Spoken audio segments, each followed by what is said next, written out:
Macam mana makcik dah ready? Kain-kapan semua dah ada. Betul dia jawab. Kain-kapan semua dah ada. Kelengkapan untuk siapkan acik jadi jenazah semua dah siap. Ada dalam satu beg. Pergi mana-mana acik bawa. Pergi rumah anak kau, pergi jalan kau acik bawa semua. Yang acik sedih, dah 2 kali dah acik siap untuk acik, tapi orang lain yang guna. Siapa yang guna? Suami acik mati dulu.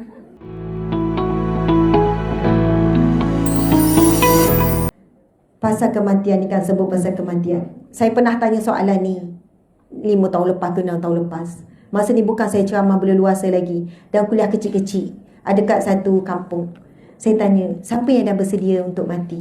Sebenarnya soalan tu bukan tanya betul-betul saja nak timbulkan berfikir kan. Memang ada sungguh yang angkat tangan.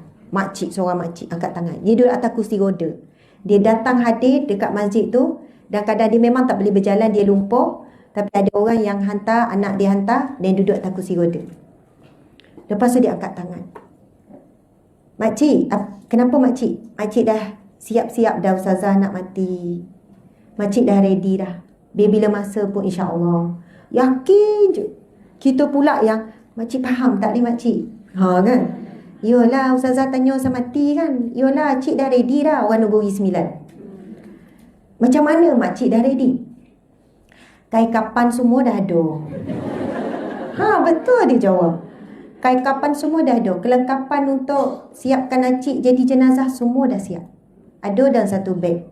Pergi mana-mana acik bawa. Pergi rumah anak kau, pergi jalan kau acik bawa semua. Yang acik sedih, dah 2 kali dah acik siap untuk acik, tapi orang lain yang guna. Siapa yang guna? Suami acik mati dulu. Lepas tu dah siap-siap semula.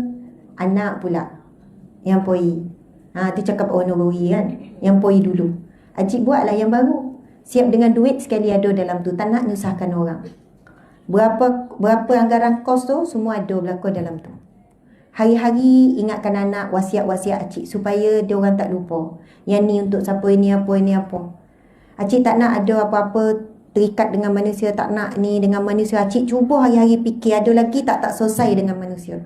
Dengan anak, dengan cucu, dengan apa semua. Lepas tu dah siap kain-kapan apa, hari-hari acik ingat mati. Memanglah, dah siap dah semua. Dan dia bawa pergi mana-mana. Luar biasa, orang kampung. Orang kita tak pandang. Jadi, bila dia hari-hari ingat mati, dah ria sungguh dia buat persiapan. Bukan main-main, dia buat sungguh-sungguh. Dia kata, Ustazah apa? Saya tanya, apa yang kesan pada acik buat macam ni? Bila masuk waktu solat, sebelum solat 20 minit dah ready dah Ustazah. Ya, takutlah sebab lambat bersiap mati. Takut dah Ustazah. Tak nak ada hutang dengan Allah, tak nak ada hutang. Sebelum semayang, sebelum azan dah ready 20 minit, 30 minit duduk atas jadah ngaji kau, zikir kau. Jangan lambat. Kalau buat salah, jangan lambat, tangguhkan taubat. Jangan tangguhkan minta maaf dengan manusia. Minta maaf dengan anak, acik biasa buat. Kau ada salah dengan anak-anak, ada salah dengan cucu. Tolak tepilah. Maksudnya kita kadang ego kita besar dengan anak. Kita nak anak datang minta maaf. Rupanya anak pun ada nyimpan dendam tu, cuma dia tak mampu nak cakap apa yang dia rasa masa dia kecil. Apa perasaan dia sekian-sekian. Kita pula tak ingat dah apa yang kita cakap, yang kita buat masa kita muda dulu. Kita duk ingat apa yang anak kita buat. Tapi kalau kita fikir pasal mati, tolak tepilah semua perasaan, tolak tepilah. Ya Allah, aku ampunkan segala dosa anakku. Aku redha ya Allah terhadap apa yang anakku buat. Aku redha ya Allah. Ini ujian untukku ya Allah. Kau berilah aku perasaan sabar dan redha terhadap anak. Kerana yang aku harapkan sekarang redha-Mu ya Allah, kemaafanmu ya Allah. Apalah sangat dengan kemaafan dan redha kita pada manusia, sebab redha Allah itu lebih utama. Sebab itu dalam hadis Nabi SAW bersabda, ini persiapan menghadapi kematian. Redha dengan segala ketetapan ujian daripada Allah. Ini persiapan yang sebenar nak hadapi kematian. Mungkin ada yang kata, Ustazah tak adab lagi masalah anak-anak. Saya anak 7 orang, semua dah sekolah. Ada remaja. Ada ujian. Saya yang duk ceramah pasal didik anak, Allah uji. Saya yang duk cakap pasal sabar, Allah uji pasal sabar. Pasalnya Allah uji kadang bukan lama. Lepas cakap berapa ketika Allah uji. Usaha sembunyikan ujian Allah. Usaha sembunyikan tangisan, keperitan, penderitaan. Supaya Allah tahu struggle, Allah tahu. Sebab tu kadang-kadang nak berhenti ceramah. Sebab tak tahan diuji dengan apa yang dicakap. Kita cakap dengan suami kena macam ni. Allah uji perangai buruk kita. Tak boleh tahan sabar. Allah uji sekian-sekian. Bila kita cakap pasal ibadah sekian-sekian, Allah uji. Allahu Akbar. Masya Allah. Tuan-puan, muslimin, muslimat dimati Allah sekalian. Saya faham ada umur-umur tertentu. Kita sensitif sangat. Anak lambat pula WhatsApp. Sensitif. Anak tak telefon lebih daripada 3 hari, lebih daripada seminggu. Mak ni setiap solat tak lupa doakan kau. Allahu Akbar. Sebab terasa hati je. Sebab tu cakap macam tu. Tapi sebenarnya bukan daripada hati. Tapi takut terbiasa sampai anak jauh hati. Dulu anak sayang lama-lama tengok nama mak naik, anak tu trauma. Sudah dah lah, mak main siapa lah ni. Mak nak marah apa? Tengok miss call mak. Abang-abang, mak call. Jadi ketakutan lah pula. Adakah kita ibu yang memberikan hati anak kita gembira sampai sekarang? Rindu sampai sekarang? Anak kita nak lagi hubungi bercerita masalah dia? Ataupun kita jadi na'udzubillah ibu yang judge. Itulah mak dah cakap sehari zikir suruh kawan tengok apa yang jadi. Dah lepas tu dia tak nak cerita dah lah. Dia tak nak dah lah. Pada masa kita muda pun kita lalai, kita keras juga dulu. Sekarang dah tua je lembut. Semua Allah dah tua kan. Tapi masa muda dulu keras juga. Lupa masa muda dulu kita macam mana. Anak kita melalui proses yang sama. Kita kena bersama dengan dia melaluinya. Allahu Akbar. Allahu Akbar. Jadi hadis Nabi bersabda, apabila seseorang hamba diberikan ujian, musibah, daripada isteri ke, suami ke, anak ke, daripada mana-mana ke, daripada diri sendiri ke, daripada sakit ke apa, lalu Allah mengutuskan malaikat untuk melihat keadaannya. Padahal Allah Maha melihat. Tapi begitulah cara Allah mentadbir. Allah beri tugas pada malaikat untuk melihat keadaan hamba. Lalu bila malaikat ini bertanya, kembali pada Allah, Allah bertanya, bagaimana keadaan hamba-Ku yang menerima ujian? Apabila malaikat ini berkata, hamba-Mu redha dengan ujianmu, lalu Allah akan berfirman, dia mendapat redha-Ku. Tapi jika malaikat ini menyampaikan, dia marah-marah, ya Allah, dia tak terima, dia apalah, malaikat report lah bagaimana keadaan kita respon pada ujian Allah. Lalu Allah berkata, dia mendapat kemarahan-Ku. Allahu Akbar. Ini perkara yang sangat berat. Bila saat dekat dengan mati, menjelang kematian, yang paling kita dambakan adalah sebagaimana dalam firman Allah. Allah berfirman, A'udzubillahi minasyaitanirrajim. Ya ayyatuhan nafsul mutmainnah. Boleh tak ikut sama dengan saya? Okey, duduk tegak semua, tarik nafas. Tarik, tahan dalam 2 saat. 2 saat sekejap sangat Ustazah. 5 saat. Saya kira tahan, lepas tu lepas dengan kalimah Allah. Ataupun ya Allah. Boleh ya? Sebab kita masih bernafas. Satu hari kita tarik, kita tak boleh lepas lah. Satu hari nafas kita akan terhenti. Subhanallah. Kalau ikan, tak ada air tak boleh hidup kan? Tapi manusia, ada udara pun sampai tahap mati, dia tetap tak boleh hidup. Bila Allah menghentikan nyawanya. Masya Allah. Okey. Tarik nafas. Tahan. Tahan. Lepas. Allahu Akbar. Tarik. Tahan.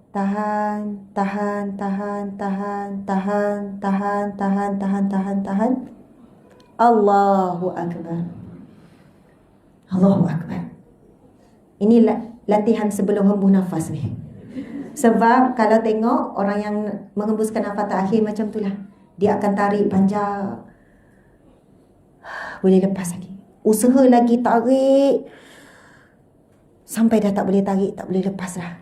Helaan nafas yang terakhir. Allahu Akbar. Waktu kita marah, memang itu adalah salah satu kaedah. Tarik dan kena tahan nafas. Sebab nak stabilkan balik oksigen. Bila kita marah, jantung berdengut kencang. Betul kan? Lepas tu, Oksigen tak sempat sampai ke otak. Otak tak boleh nak fikir stabil.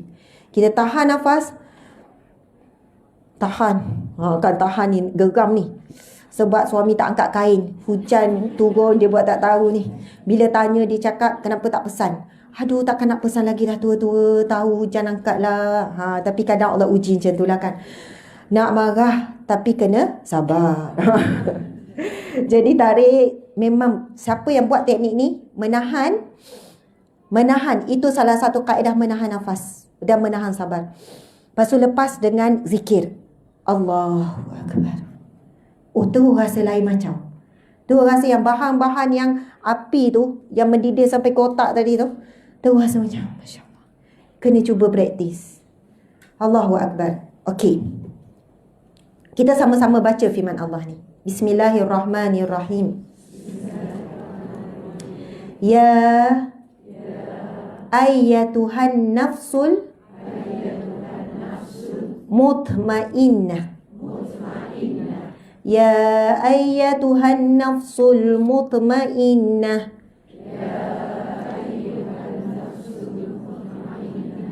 Ya ayyatuhan nafsul mutmainnah.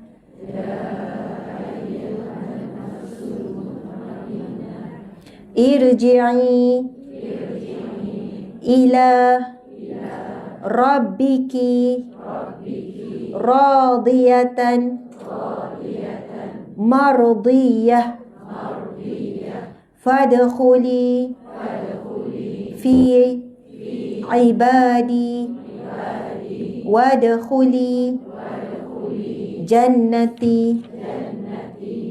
Sadaqallahul azim. Bismillahirrahmanirrahim. Ya ayyatuhan nafsul mutmainnah, irji'i ila rabbiki radiyatan mardiyah fadkhuli fi ibadi wadkhuli jannati. Sadaqallahul azim. Inilah impian kita semua. Saat kita mati, kita dipanggil dengan panggilan ini oleh Allah Subhanahu wa taala. Allah memanggil kepulangan kita bila keluarnya roh daripada jasad, dipisahkan roh daripada jasad. Ketika itu Allah memanggil, ya ayyatuhan nafsul mutmainnah, wahai roh yang tenang. Wahai nafsu, wahai jiwa, wahai roh yang tenang. Irji'i, kembalilah kamu. Ila rabbiki, kepada Tuhanmu. Radiyatan, dalam keadaan kamu redha kepada Allah. Mardiyah, dan kamu dapat redha Allah. Fadkhuli fi ibadi, maka masuklah kamu di kalangan hamba-hambaku. Diangkat roh yang diredai oleh Allah ini, dimasukkan bersama dengan orang-orang roh orang saleh. Wadkhuli jannati, dan masuklah kamu ke dalam syurgaku. Allahu Akbar. Allah jemput kita untuk berada di kalangan roh orang saleh, dan Allah jemput kita masuk ke dalam syurga. Namun sebab belum hari kiamat, kita akan ditukarkan kubur kita ibarat seperti syurga. Taman syurga.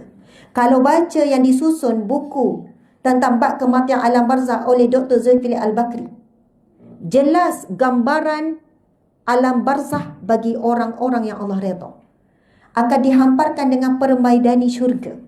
Dan ada satu sudut kuburnya, ada pintu untuk menyampaikan ke syurga, namun tidak akan dibuka selagi mana tidak sampai ke akhirat kelak. Dan kubur akan menjadi seluas mata memandang. Maksudnya tengok depan tak nampak ujung, kiri kanan belakang tak nampak ujung, seluas-luasnya. Ada tak di kalangan kita yang bilik dia seluas dewan ni? Bilik, bukan rumah, bilik. Ui, besar sangat. Ada ke? Ada. Ada orang-orang kaya bilik sebesar ni. Tandas pun macam bilik kita. Tandas dia pun macam bilik kita kan. Dengan bathtub asing, dengan ini asing. Boleh apa dalam tu semua ada. Sauna semua ada. Ya. Jadi bilik macam apa? Tetapi kalau dibandingkan dengan kubur yang ditukar menjadi taman syurga, itu bukan seberapa pun. Sebab masih nampak dinding. Tapi bila Nabi sebut dalam hadis, diluaskan kuburnya seluas mata memandang, maksudnya terlalu besar. Duduk di dalam kubur dalam keadaan indah, rehat. Inilah impian kita semua. Rumah yang jauh lebih baik daripada rumah kita sekarang. Kerehatan yang lebih baik daripada kerehatan di dunia.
Alhamdulillah, kami mewakili Yayasan Al-Hijrah dan NGO Sabah Amal Care ingin mengucapkan setinggi-tinggi penghargaan dan ucapan terima kasih kepada kalian semua kerana menyokong perjuangan kami, dan ingin mengucapkan jutaan setinggi terima kasih juga kepada yang sentiasa memberi kepercayaan pada kami dalam menguruskan ibadah korban dalam negara ataupun luar negara. Kami komited dan kami berusaha dengan seamanah mungkin menjalankan tugas yang diberikan oleh kalian kepada kami untuk menjalankan ibadah yang sangat mulia ini, itu ibadah korban.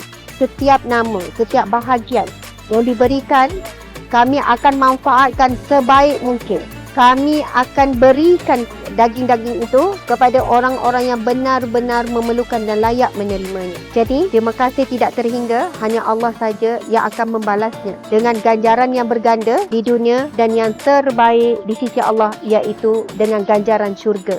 Semoga semua itu Allah terima sebagai satu amal ibadah dan juga amal soleh yang mana akhirnya kita akan bersatu dan tolong-menolong di akhirat kelak untuk sama-sama berada di syurga Allah bersama dengan Rasulullah tanpa dihisap dan tanpa diampun, insya-Allah. Amin ya rabbal alamin. Terima kasih banyak-banyak. Hanya Allah saja yang Maha melihat apa yang kalian berikan, apa yang kalian sumbangkan. Semua itu Allah yang Hasib, Maha menghitung. Allah ya Syahid, Maha menyaksikan. Allah ya Basri, yang Maha melihat. Subhanallah. Terima kasih. Assalamualaikum warahmatullahi wabarakatuh.